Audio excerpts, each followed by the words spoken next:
আসসালামু আলাইকুম। আগের ভিডিওতে আমরা বেজি ফিলারের মাধ্যমে কিভাবে পেঁয়াজ রসুন আদা এগুলো ছুলতে হয় ওইটা দেখে নিয়েছিলাম। তো আজকে হচ্ছে গিয়ে আমি বেজি ফিলারের মাধ্যমে এগুলো ছুলে আজকে ফুড প্রসেসরের মাধ্যমে কিভাবে কুচি করতে হবে বা কিমা করতে হবে ওইটা দেখিয়ে দিচ্ছি। চলেন, এই যে আমি রসুনগুলো দিলাম, প্লাস এটা প্রপারলি লক করে নিতে হবে, না হয় এটা হবে না।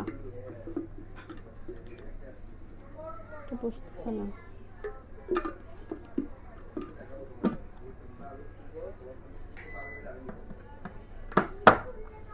চলেন, এখানে আপনার 3টা বাটন আছে, এই যে দেখেন, এটা 1 2, এটা দিয়ে হচ্ছে একদম ফুল কিমা হয়ে যাবে। তো আমি ফার্স্ট একটা প্রেসার দিচ্ছি, এই যে এতটুকু হলো, কুচি হয়ে গিয়েছে। আমরা সেকেন্ডটা ট্রাই করব,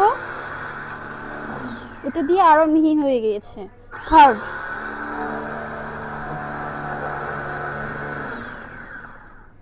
থার্ডটা দিয়ে আমরা ফুল কিমা করে নিতে পারবো। আসসালামু আলাইকুম। যাদের ফুড প্রসেসর লাগবে দ্রুত আমাদেরকে ইনবক্স করে ফেলুন।